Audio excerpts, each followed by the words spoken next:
In October, Craig Mokhiber, formerly a director at the New York office of the UN High Commissioner for Human Rights, left his post. He protested that the UN was, quote, failing in its duty to prevent what he called a textbook case of genocide against Palestinians in Gaza. He also accused the US, the UK, and much of Europe of being, quote, wholly complicit in this horrific assault. Today, we'll speak to Mokhiber about the utility of the UN at a time like this. We'll also talk about what's at stake for the future of Palestine. Craig, I want to thank you for joining me on UpFront. Good to be here. Last Friday, Prime Minister Benjamin Netanyahu ordered the population of Gaza's Rafah district to be evacuated ahead of an expected ground invasion. Now, Amnesty International Secretary General warned that civilians in Gaza were at, quote, grave risk of genocide in response to Israel's order. At this point, Israel's killed over 28,000 Palestinians, and likely more because many people are still lost in the rubble. It's now been nearly 4 months since you left your post at the UN in protest. How is it that months later, they're still not doing much, if anything, to stop this assault? Well, I think it's because the fundamental dynamics that I and others warned about all the way back in October have not changed. Israel operates under a climate of absolute impunity. That is because the activities of Israel in Gaza and elsewhere are underwritten by the United States, by the United Kingdom, by much of Europe, as I indicated in my letter. And that has not changed very significantly. We've seen a wholesale slaughter in Gaza, wholesale destruction of civilian infrastructure in Gaza, starting from the north and working its way south. And now you have half the population literally up against the fence in Rafah, the southernmost town in all of Gaza, and poised to be the next target in this ongoing massacre, and as I've said, this ongoing genocide. And until those dynamics change, until states begin to respect their international obligations, until international organizations stop fearing powerful member states like the United States, it's not going to change at the international level either. Let's talk about some of those arrangements, specifically with the powerful member states that you mentioned. You spoke about how the US, the UK, and other Western countries have such an extraordinary influence over what Israel does. They give them the arms, they give them the economic support, and they give them diplomatic cover. I mean, if you think about Israel and its treatment at the UN Security Council, the US abstains, they veto, they do all the things necessary to provide diplomatic cover for Israel. You served the UN for over 30 years. In your view, is the UN even capable of being more than an extension or a tool of Western interests? Well, to the extent that the UN functions as an extension of Western power, the UN should not exist. Because the UN was set up... UN should not exist. To the extent that it functions as an instrument of Western power, it should not exist. But there's this tension in the UN. You know, the UN was set up as a normative institution, as a constitutional institution. It was supposed to be about international law, international human rights, the peaceful resolution of disputes, international development cooperation.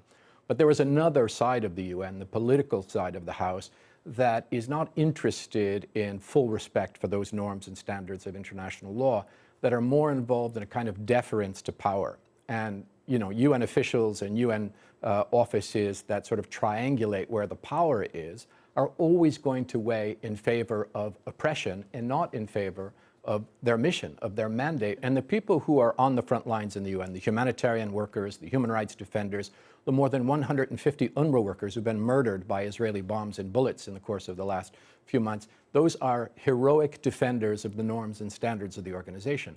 But they've been abandoned by the political leadership, and they've been abandoned by some of the intergovernmental bodies. We all know the story of the Security Council, which has been rendered absolutely impotent by the US veto in this circumstance. And every time the US has vetoed a ceasefire, thousands more of innocent civilians have died in Gaza. There, you have a challenge of massive institutional reform.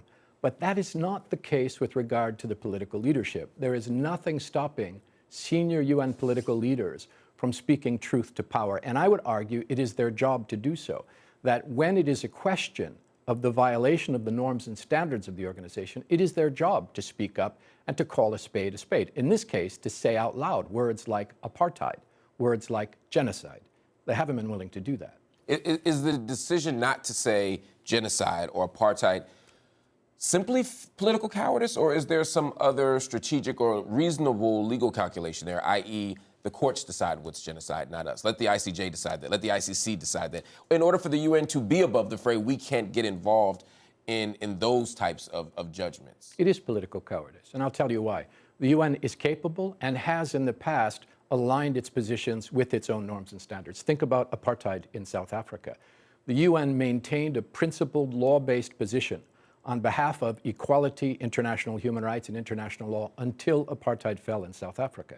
In Palestine, 30 years ago, they abandoned that position in favor of an amorphous political project where somewhere down the road there is a promise of a two-state solution, which became a smokescreen behind which we saw continued persecution, dispossession, massive and systematic violations of human rights, and leading now to genocide.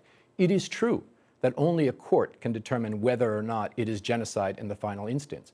But the Convention of the UN on Genocide mandates not just genocide, but also mandates the prevention of genocide. And the UN is willing to speak out when it sees torture, war crimes, even crimes against humanity, without waiting for a court decision. When the crime of crimes is being committed, you cannot wait until the dust is settled and the blood has dried to even utter the word genocide.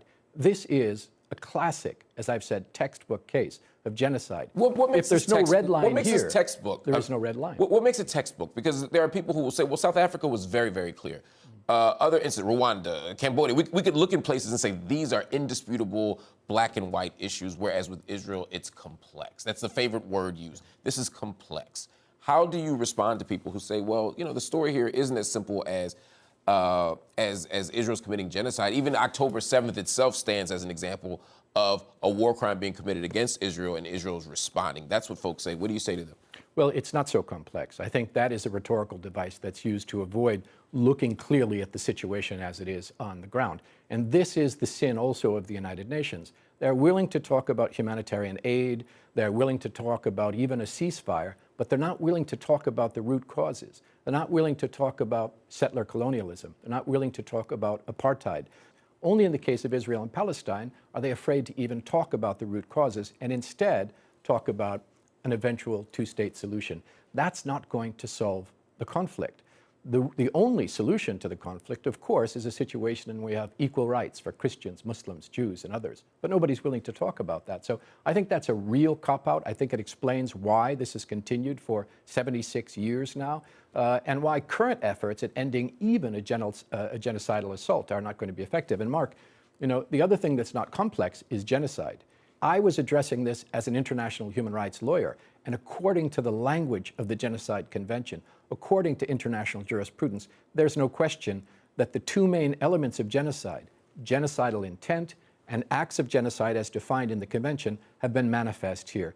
And in particular, when you have a situation where the leadership of Israel, political and military, the president, the prime minister, at least 7 cabinet ministers, the military leadership themselves have openly, publicly, repeatedly declared genocidal intent, you have to take them at their word. It's not complex. It's genocide.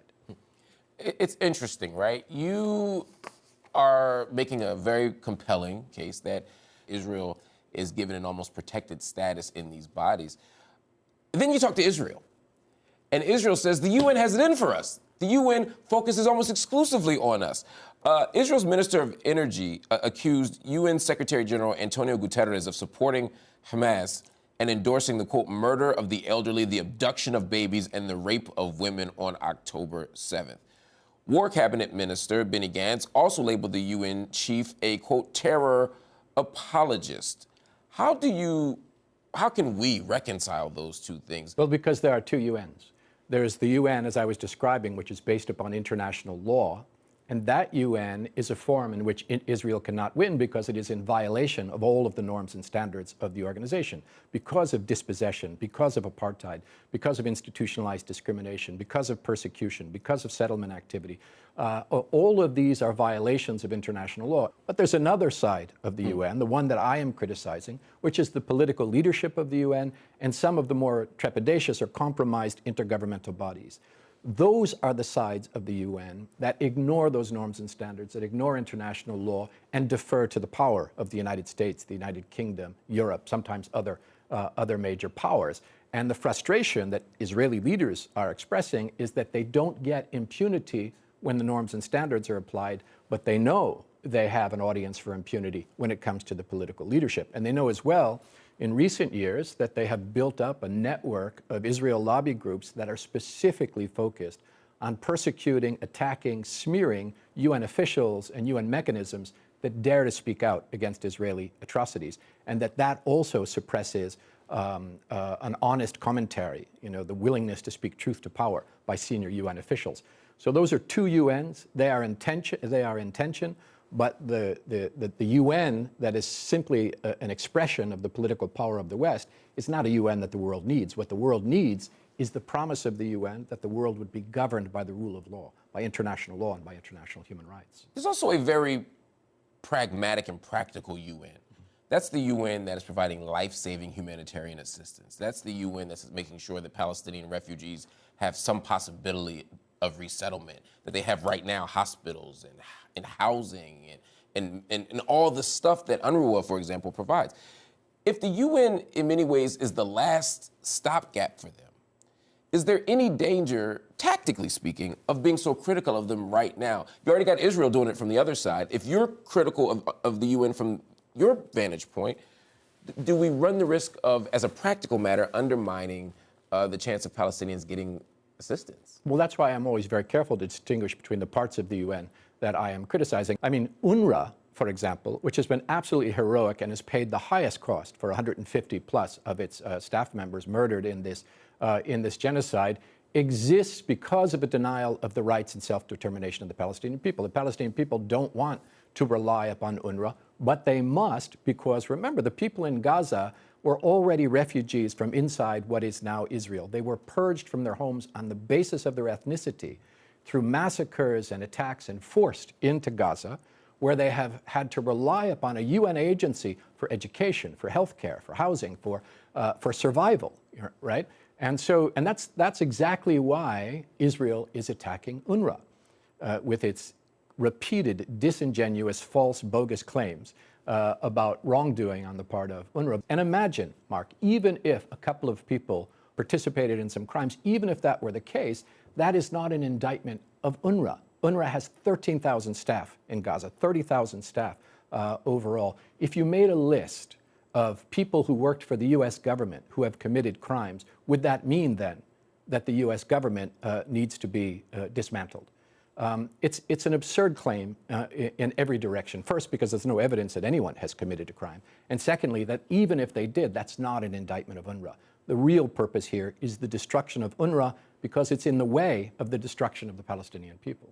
Craig Mokhiber, thank you so much for joining us on UpFront. Thank you, Mark, for having me.